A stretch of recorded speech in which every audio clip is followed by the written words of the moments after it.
Hello दोस्तों, मैं हूं अजय और आपका स्वागत है मेरे चैनल लॉ के ज्ञान में। आज हम एक केस डिस्कस करेंगे जो कि ऑनरेबल सुप्रीम कोर्ट ने जिस पे जजमेंट आ चुका है अभी। तो ऑनरेबल सुप्रीम कोर्ट ने इसमें डिसाइड किया है कि मोटर एक्सीडेंट क्लेम में रिगार्डिंग द कंट्रीब्यूटरी नेग्लिजेंस के रिगार्डिंग, ये कंट्रीब्यूटरी नेग्लिजेंस के रिगार्डिंग एक इम्पॉर्टेंट जजमेंट है सुप्रीम कोर्ट का, ऑनरेबल सुप्रीम कोर्ट का। ठीक है, ये केस है प्रभावती वर्सेस एंड अदर्स। ये इसमें अपीलेंट थे। इसमें जो managing director Bangalore metropolitan transport corporation थे, ये रेस्पोंडेंट थे। ठीक है, ये टाइमलाइन था इसमें। 1 साल, 2 साल, 10 महीने, ये सारी टाइमलाइन थी जिसमें कोर्ट को डिसाइड करने में एमएससीटी कोर्ट ने इतना टाइम लिया, ऑनरेबल हाई कोर्ट ने इतना टाइम लिया और ऑनरेबल सुप्रीम कोर्ट ने इतना टाइम लिया। ठीक है, अब इस केस का इशू क्या था कि एक मोटरसाइकिल ड्राइवर थे और एक बस ड्राइवर थे। जिस बस था उसमें एक्सीडेंट हुआ, तो उसमें एक्सीडेंट में दोनों की ही कंट्रीब्यूटरी नेग्लिजेंस को हाई कोर्ट ने दे दिया। वो हाई कोर्ट ने तय किया कि 75% नेग्लिजेंस था बस ड्राइवर का, और जो अ, जो जो डिजीज पर्सन है उनका कंट्रीब्यूटरी नेग्लिजेंस था 25%, जिसके बेसिस पे उनका क्लेम कम बना था। तो जो एग्रीव पार्टी थी वो एमएससीटी कोर्ट से हाई कोर्ट गई। हाई कोर्ट पे भी उन्हें लगा कि जो उन्हें डिसीजन मिला है वो सही नहीं है, या कहीं ना कहीं उनके जो फेयर कंपेंसेशन है, उसका एक्सपेक्टेड फेयर कंपेंसेशन है, वो नहीं पूरा हो रहा था। तो वो एसएलपी के थ्रू सुप्रीम कोर्ट गया। ठीक है, अब केस के बारे में बताता हूँ आपको। इसमें दो चीज़ें डिटरमाइन की गई, किस किस चीज़ पे केस था एक्चुअली।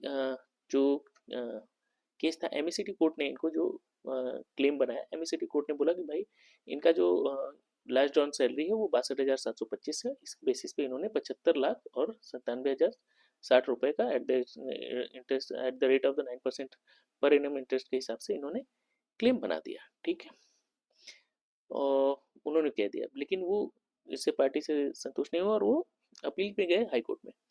तो हाई कोर्ट ने उसमें अब 62,000 की सैलरी को कम करके, आगे देखते हैं, 62,000 की सैलरी को उन्होंने कम करके 50,000 एसेस कर दिया। उसके बेसिस पे उन्होंने सारी कहानी की।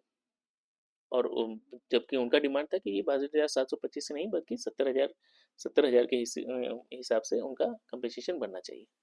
अब यहाँ पे जो कोर्ट को डिसाइड करना था कि इसमें जो हाई कोर्ट ने बोल दिया कि भाई इनका कंट्रीब्यूटरी नेग्लिजेंस 75% बस ड्राइवर का था और 25% और जो मोटरसाइकिल ड्राइवर थे, मतलब जो डिजीज पर्सन थे, उनका था। तो इस क्योंकि बहुत ओवर स्पीडिंग में थे।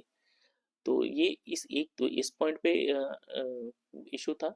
और दूसरा था कि जो मंथली इनकम इन्होंने 50,000 के बेसिस पे इन्होंने काउंट किया, और वो मैक्सिमम हो पाया। मतलब इन्होंने जो कंपनसेशन क्लेम दिया था वो 77,50,000, हालांकि एम सिक्योरिटी कोर्ट से ज़्यादा दिया था, पर भी 6% इंटरेस्ट के हिसाब से दिया था। लेकिन वो डिससेटिस्फाई हुए और वो बोले कि नहीं, कंट्रीब्यूटरी नेग्लिजेंस जो इन्होंने 25% काउंट किया है वो सही नहीं है। अब उसका बेसिस क्या रहा, जब सुप्रीम कोर्ट के पास केस गया, सुप्रीम कोर्ट ने दोनों ही पॉइंट को कंसिडर किया। तो दोनों ही पॉइंट में कंसिडर करने के बाद सुप्रीम कोर्ट इस नतीजे पे आए कि जो हाई कोर्ट ने 25% जो कंट्रीब्यूटरी नेग्लिजेंस दिया था वो एर्ड है, मतलब एरोनियस डिसीजन है इनका, क्योंकि कोई भी इनके पास कोजेंट एविडेंस नहीं है। तो ऑलरेडी ये जीजू करिबुला वर्सेस कुंजू कुंजू जम्मा मोहन, इस केस में ऑलरेडी डिसाइडेड हो गया था कि भाई जब भी आपको अगर कंट्रीब्यूटरी नेग्लिजेंस आपको करना है, तो आपको एक कोरोबरेटिव डायरेक्ट और the corroborative evidence on record देना होगा। मतलब अगर इसके एब्सेंस में आप किसी का कंट्रीब्यूटरी नेग्लिजेंस तय नहीं कर सकते। और ऑलरेडी सुप्रीम कोर्ट का ऑलरेडी डिसीजन है पहले भी कि जो भी हम एविडेंसिंग देंगे, एविडेंसिंग स्ट्रिक्ट, मतलब बियॉन्ड रीजनेबल डाउट नहीं होना चाहिए। प्रीपॉन्डरेंस ऑफ प्रोबेबिलिटी पे भी ये केसेस चलते हैं। ठीक है, जो मतलब जो भी एग्रीड पर्सन है वो प्रीपॉन्डरेंस ऑफ प्रोबेबिलिटी में ही तय करता है, बाकी beyond reasonable doubt standard of proof नहीं है। ठीक है, और इसमें सुप्रीम कोर्ट ने हेल्ड किया कि जो एमएससीटी कोर्ट ने 62,000 वाली सैलरी तय की थी से वो सही असेस किया था। बट यहाँ जो हाई कोर्ट ने कंट्रीब्यूटरी नेग्लिजेंस किया था वो वो सही नहीं है। वो क्योंकि किसी को वो उसके लिए कोई भी इनके पास कोजेंट एविडेंस नहीं है फॉर मतलब या डायरेक्ट या कोरोबरेटिव एविडेंस। ठीक है।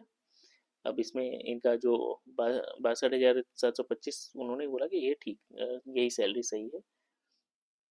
और इसमें जो कैलकुलेशन आया कंपनसेशन का वो देखिए, मंथली इनकम इनका 62,000 बना, ईयरली इनकम इतना हो गया, future prospect at the rate of the 40%, ये दोनों जुड़ गए, ये आपका ईयरली इनकम हो गया। और जो डिडक्शन था, क्योंकि चार मेंबर से ज़्यादा थे, तो चार मेंबर का 1/4 मतलब इसका 1/4 इनके एक्सपेंसेस थे, जो 1/4 इसका करके और ये घटा दिया गया, ये इनका आ गया ईयरली इनकम। एक्चुअली अब ईयरली इनकम से इनका मल्टीप्लायर है, मतलब एक्सपेक्टेड 13 साल तक वो और अर्न करते, मतलब मल्टीप्लायर 13 है, तो इसमें इसमें 15 साल तक वो और अर्न करते, तो इसमें 15 का इंटू हो गया। और इसमें loss of state, funeral expenses और लॉस ऑफ कंसोर्टियम करके टोटल ऑनरेबल सुप्रीम कोर्ट ने ऑर्डर किया 1,20,84,925 रुपये, जो कि फाइनल है। बट इसमें इन्होंने अप्लाई सुप्रीम कोर्ट ने अलाउ किया, मतलब अलाउ कर दिया है अपील के लिए। तो एक इम्पॉर्टेंट जजमेंट है ये रिगार्डिंग कंट्रीब्यूटरी नेग्लिजेंस की। वही कंट्रीब्यूटरी नेग्लिजेंस जब भी तय करनी है, तब एक कोजेंट या डायरेक्ट एविडेंस हो, मतलब कोरोबरेटिव या डायरेक्ट और कोरोबरेटिव एविडेंस होना ही चाहिए किसी का भी कंट्रीब्यूटरी नेग्लिजेंस तय करने के लिए। ठीक है। और जो भी विक्टिम पार्टी है, विक्टिम पार्टी को जो भी चीज़ प्रूव करनी है, वो बियॉन्ड रीजनेबल डाउट नहीं, बल्कि प्रीपॉन्डरेंस ऑफ प्रोबेबिलिटी में ही प्रूव करनी है। तो thanks for watching my supreme court judgment series. Thank you very much.